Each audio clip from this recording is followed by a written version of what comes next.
आणि त्याच्यावर खोट्या फोर्स सह्या करणे अशा प्रकारचे चार्जेस लावले. आणि ह्यांना शेखर पटेल उर्फ इक्बाल मुमताज अली जाफरी वय 66 यांना अटक केल्यानंतर पोलिसांना हे माहिती होतं की he is from Jammu Kashmir, तर आम्हाला जम्मू काश्मीरला जाऊन तपास करायचा आहे. एवढंच फक्त 2 रिमांड रिपोर्टमध्ये त्याचा रिपोर्ट आहे. त्या बाबतीतही कुठला तपास झालेला आहे, कारण आता चार्जशीट आलेली आहे. तर त्या संदर्भात आम्ही प्रॉपर लिगल ॲक्शन आयो संतोष जाधव म्हणून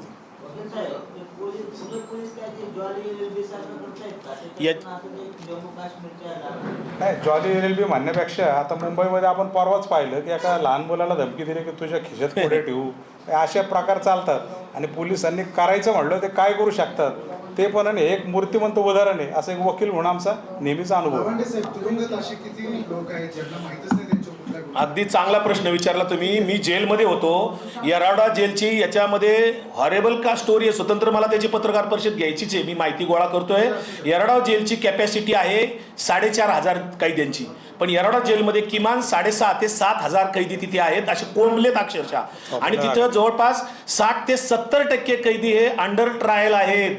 अजून अनेकांना 10-10 वर्ष, 8-8 वर्ष, 12-12 वर्ष जामीन नाही, जामीन सुद्धा नाही. शिक्षा वगैरे लांबची गोष्ट आहे. 5-5 वर्ष, 8-8 वर्ष बिगर जामिनाचे अनेक कैदी तिथे आहेत. अनेक निरपराध लोक जेलमध्ये आहेत येरवड्याच्या, आणि अशा इतर जेलमध्ये सुद्धा असतील. काय प्रश्न यांना विचारायचा असेल तर तुमचा ते जे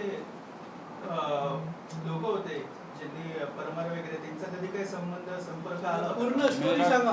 त्यांनी सांगितली आधी एकदा, परत एकदा सांग. आधी एकदा सांगितली होती, परत एकदा सांग. मला मराठी येत नाही.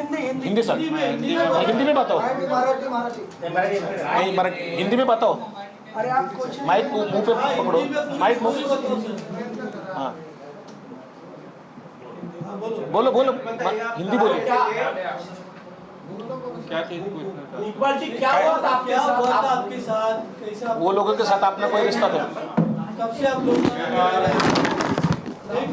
बाकी जो अपने आरोपी है उनके साथ कोई अपना रिश्ता है?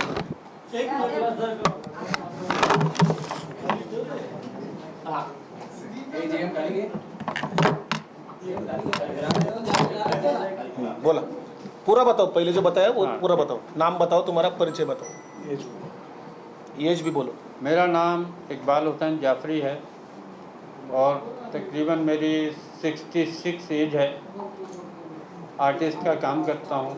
अक्सर मेरा ज़्यादातर मंदिरों का काम, जैसे भगवान की मूर्तियाँ बनाना या उनका पेंटिंग वेंटिंग करना, चर्च का, मंदिर का, कहीं भी, गुरुद्वारा के भी साइन बोर्ड लिखे हुए अभी तक. और उसके बाद मेरा आर्ट के बगैर कोई काम नहीं है. और NA शिवाजी में मेरा काम है. अभी मैं वहाँ का भी साहब लोगों से लिखवा के आपको शो कर सकता हूँ कि 10-12 साल से मैं वहाँ भी काम कर रहा हूँ. मेरे को लोनावाला छोटा शहर है, वहाँ पर चौक है कि शिवाजी चौक. अक्सर लोग वहाँ खड़े रहते हैं. एक छोटी सी चाय की दुकान में वहाँ चाय की या पान की दुकान पे खड़े रहते हैं. एक शख्स आता है, मुझे बोलता है ज़रा काम है. नाम बताओ. उसका नाम है रोशन ससाने. बोला काम है, मेरे साथ आओ. उनके साथ मैं थाने जाता हूँ. वहाँ जाते हैं तो वो जिनसे मिलना चाहता था वो वहाँ नहीं थे. उसके बाद मेरा नंबर वगैरह लिखवा कर और हम दोनों वापस बाहर आ गए. नेक्स्ट डे मेरे को फ़ोन आता है 10-10:30 बजे कि आप पुलिस चौकी, वहाँ भांगरवाड़ी चौकी, एक चौकी है, थाना नहीं, तो वहाँ पर आइए. वहाँ मैं गया तो उसके बाद उन्होंने क्या किया, मेरे से जाते ही एक लफ्ज़ पूछते हैं कि आप शेखर पटेल हैं. मैंने कहा भाई मैं शेखर पटेल नहीं हूँ, इकबाल हुसैन जाफरी हूँ और मुझे दुनिया जानती है. यहाँ मैं पेंटिंग का काम करता हूँ, सब जानते हैं, आर्टिस्ट हूँ. और उन्होंने कहा कि ठीक है, कोई बात नहीं, बैठो. और आधार कार्ड मैंने दिया, अपना आधार कार्ड लिया, उसकी एक को भेज के उन्होंने ज़ेरॉक्स वगैरह लेके, और मेरी 2 फ़ोटो भी मेरे से लिया उन्होंने. और उसके बाद बिठाया, कागजी कार्रवाई करते रहे. मुझे नहीं मालूम. फिर वहाँ से मैंने कहा भाई थोड़ा मुझे आगे पीछे जाने दो, मैं किसी, बोला नहीं कहीं नहीं जाएंगे आप. वहाँ से उठाया, मेरे को ले आए मेन थाने में. थाने में ला के वहाँ बैठे, कहीं नाश्ता कुछ नहीं, मैं कहीं नहीं गया. वहाँ मेरे से तकरीबन 10-11 बजे तक ये कागज़ों पे भाई यहाँ साइन कर दो, यहाँ साइन कर दो, क्या क्या जिस तरीके से कहते हैं मैं आर्टिस्ट हूँ, वो अब उनकी बात हाँ में हाँ मिलानी पड़ी, क्योंकि भाई पुलिस वाली है, पुलिस वालों को मैं बहस नहीं कर सकता। उसके बाद मेरे को जिप्सी में बिठा के वडगाम में जाके एक रात बंद कर दिया, और रात कैसे वो तो खैर छोड़ो।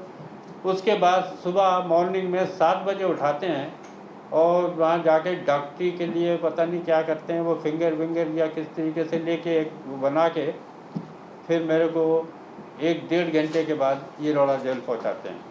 वहाँ जाकर उन्होंने जब नाम दिखाया और मेरे से भी पूछा उन्होंने कि भाई नाम क्या है, मैंने कहा इकबाल हुसैन जाफरी।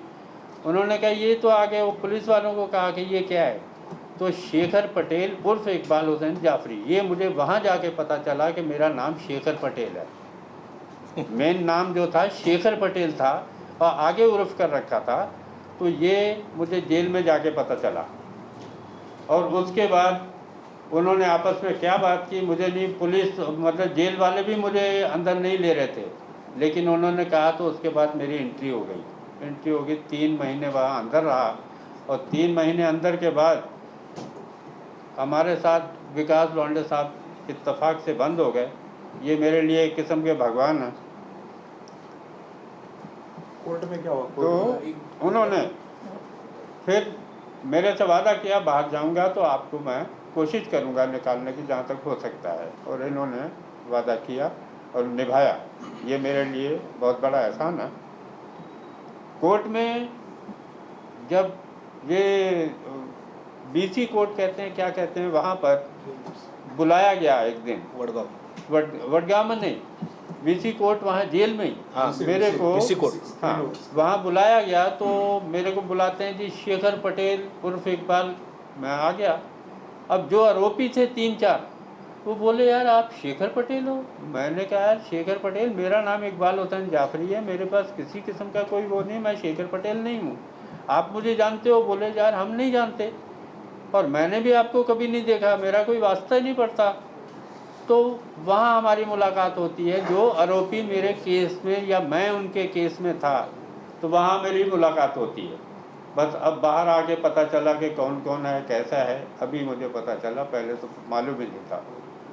वह ये मेरी कहानी है। अच्छा जाफरी साहब, आपने बताया कि आप INS शिवाजी के लिए काम करते हैं, जी, है ना? और आर्टिस्ट हूँ मैं। अभी दिखा सकता, परिवार भी होगा आपका?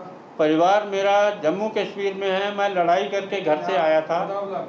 लोनावाला में। आज से 20 साल पहले यहाँ मैं आ चुका हूँ। नहीं, आप अकेले हैं या आपकी फैमिली? मैं अभी अकेला हूँ। मेरी फैमिली थी, मेरी वाइफ की डेथ हो गई है, डैडी मम्मी की डेथ हो गई है, भाई हैं, उनसे कोई वास्ता नहीं है, क्योंकि मैं बिल्कुल घर से लड़ाई करके आया था। मेरा ये आप देख सकते हैं, मेरा बैंकों का, वहाँ का इलेक्शन कार्ड का सारे मेरे INS पास। शिवाजी में आपने किसी को बताने की कोशिश नहीं करी ताकि वो आपकी हेल्प के लिए आ सके? नहीं, उनको बताना ठीक नहीं होता कि एक किस्म की जेल में जाने के बाद इंसल्ट सी महसूस होती है आदमी को, यार जेल गया, कोई नहीं देखता कि ये गलत गया या सही गया। इस वजह से मैंने उनको नहीं बताने की कोशिश की। और अभी भी मेरा जो काम है वहाँ पर है अभी, और जो मैं 3-4 दिन के बाद जाऊँगा। और अभी भी मार्केट में मेरा काम होता है, और मैं आपको दिखा सकता हूँ कि मार्केट में मेरे बने हुए क्या क्या चीज़ें हैं, भगवानों का कितना है, मैं कौन कौन सी देवी का, यहाँ तक कि मैं बनारस के अंदर एक गोरखनाथ टीला है, मच्छिंद्रनाथ, गोरखनाथ, भैरवनाथ, इन सब की पेंटिंग हाथ से बना के आया हुआ हूँ बनारस के अंदर।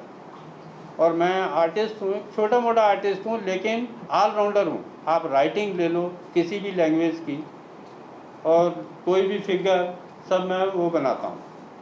और मेरे को बनाते हुए ये इसी वजह से मैं घर से नाराज़ होकर निकला था कि हमें इस चीज़ के लिए मना किया गया है कि तस्वीरें मत बनाओ, लेकिन मेरा शौक़ था। मैंने कहा मैं ये काम नहीं छोड़ सकता, मैंने सीखा है तो मैं यही करूँगा।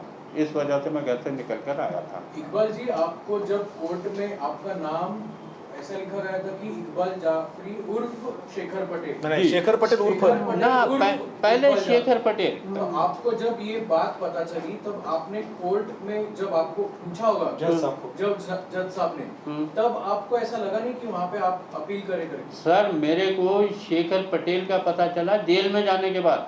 मुझे तो मेरे कागज दिखाया ही नहीं, कोई पता ही नहीं मेरे को। पुलिस वालों का सारा कोई काम है, मुझे तो वहाँ जेल में जाके पता चला मेरा नाम शेखर पटेल है। सर पण मग जेलला जाण्यापूर्वी आता जेव्हा पीसी घेतली असेल तेव्हा पीसीच्या वेळेस ते विचारलं नाही का? ते मागाशी मी क्लिअर केलं की ते ज्या वेळेला कोर्टापुढे आणतात आणि असं जर कोणी असेल त्याला घरी कोणी बघणार नाही, ओके. तर त्या गर्दीमध्ये मग आमचंच कोणीतरी कलिग असतो, ज्युनियर असतो, की तुम्ही ह्याच्या वतीने बघा. त्यावेळेला आरोपीचं त्याचं काय बोलणं झालेलं नसतं, प्रॉपर इन्स्ट्रक्शन असतात. संबंधित वकील फक्त रिमांड रिपोर्ट बघतात आणि कोर्टापुढे सांगतात की असं असं आहे, खोटी केस आहे, एवढं प्रॉपर इन्स्ट्रक्शन असतं. त्यामुळे ती बाजू कोर्टापुढे गेली नाही असं त्यांचं म्हणणं आहे. न्यायाधीशांपुढे मी बोललो की न्यायाधीशांनी विचारलं शेखर पटेल, त्यावेळेला हे म्हणले की मी शेखर पटेल नाही. ते काय कोर्टाने त्याचा कॉग्निझन्स घेतला नाही असं त्यांचं म्हणणं आहे. बरोबर आहे ना? ऐसा आहे ना? कोर्ट में क्या हो गया? कोर्ट में मेरे को ये नाम पूछा तो मैंने कहा इकबाल हुसैन जाफरी नाम है मेरा, तो शेखर पटेल सामने लगा रखा था, मेरे से कोई बात ही नहीं। शेखर जज साहब क्या पटेल, बोले? जज साहब ने कुछ नहीं बोला। पुलिस ने कोई आपके साथ ज्यादती तो नहीं की? मैंने कहा मुझे नहीं मालूम। एक मिनिट ऊपर जाते.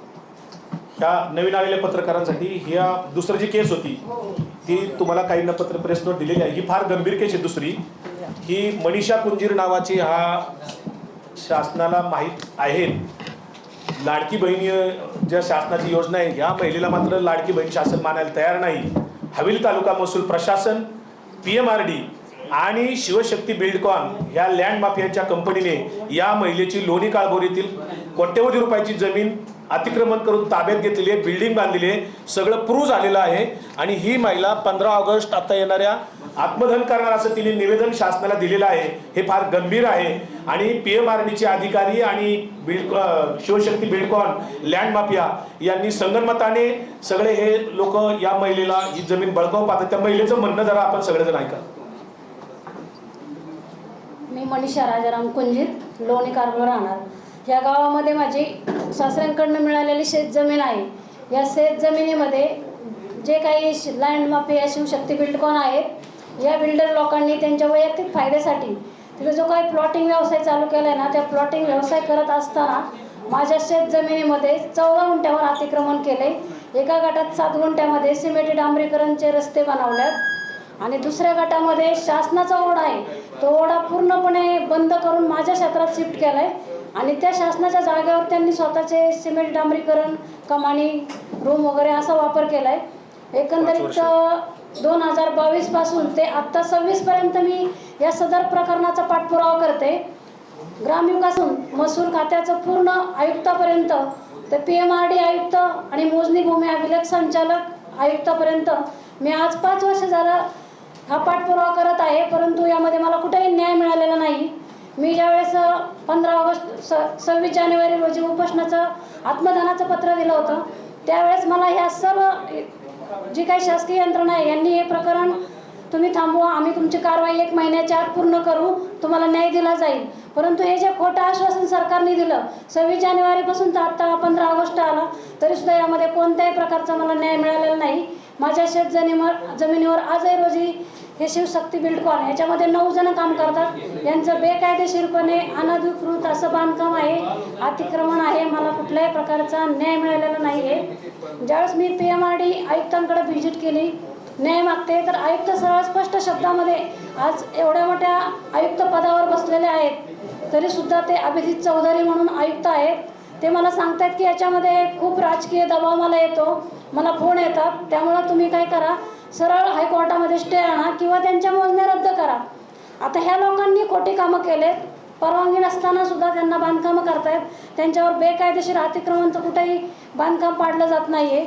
मोजणी अधिकाऱ्यांनी खोटी मोजणी केली आणि मला उलट त्यांची मोजणी रद्द करण्यासाठी भूमी अभिलेखचे घोपणे साहेब हे स्पष्ट सांगतायत की तुम्ही 3 पट पेमेंट भरा आणि मग तुमची ती मोजणी रद्द केली जाईल. अशा प्रकारे या सरकारने माझ्यावर अत्यंत गळचिपी करत अन्याय केलेला आहे. आणि ही शिवशक्ती बिल्ड कोण आहे? मी त्यांना जमीन विकत नाही म्हणून दबाव खातर माझं त्यांनी रात्र घर तोडलंय, सगळी भांडी भरून नेलेत, पाईपलाईन रात्रीच्या JCBने तोडल्यात. सगळ्या प्रकारे मी पोलीस स्टेशनला जेव्हा तक्रार द्यायला जायची त्यावेळेस याच्यामध्ये जे काही अजून 2 जण भागीदार आहेत ते कमिशनर ऑफिसचे PI होते, आत्ता एक 6 महिन्यापूर्वी रिटायर झालेत. यांच्या दबावाखातर त्या लोणी कारवळच्या पोलीस स्टेशनमध्ये माझी कुणी दखल घेत नव्हतं. अशा पद्धतीने मी जेव्हा आयुक्तांना भेटले तेव्हा त्यांच्यावर 1-2 FIR पण झालेले आहेत. या संदर्भात आज जवळजवळ 14 गुंठ जमिनीवरती अतिक्रमण केले. या संदर्भात मला कधीही न्याय मिळालेला नाही. आज 5 वर्ष झालं मी झटते, माझं घरदार सगळं काही कष्ट कराल तेव्हाच मी पोट भरते. माझी मुलगी आहे, तिचं शिक्षण आहे.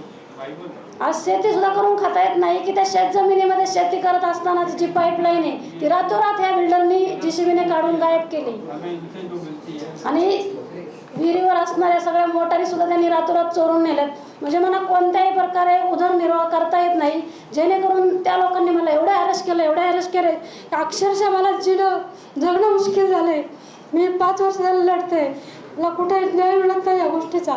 जर मला याच्यात न्याय मिळाला नाही, माझी शेतजमीन मला मिळाली नाही तर मी आता 15 ऑगस्ट रोजी आत्मदान करेल. मी या संदर्भात महसूल मंत्री बावनकुळे साहेब यांना प्रत्यक्ष भेटून 2 वेळा तक्रार अर्ज दिलाय, परंतु त्यामध्ये सुद्धा कुठेही कारवाई केली जात नाही. असं हे निष्ठुर सरकार आहे. यांनी माझी दखल घ्यावा, अन्यथा मी 15 ऑगस्ट 2024 रोजी आत्मदान करेन. हे शासनाच्या करामती तुमच्या पुढे आणलेल्या आहेत. देवेंद्र फडणवीस महसूल मंत्री असतील, प्रशासन असेल, याची दखल घेतील ही अपेक्षा आहे. या महिलेला सुद्धा न्याय मिळावा यासाठी पत्रकार माध्यमांनी सगळ्यांनी आपल्या सर्वांचं सहकार्य मिळावं. या महिलेला आणि त्यांना दोघांनाही न्याय मिळण्यासाठी मीडियाची साथ मिळावी. आपण त्या पद्धतीने सहकार्य करावं अशी विनंती.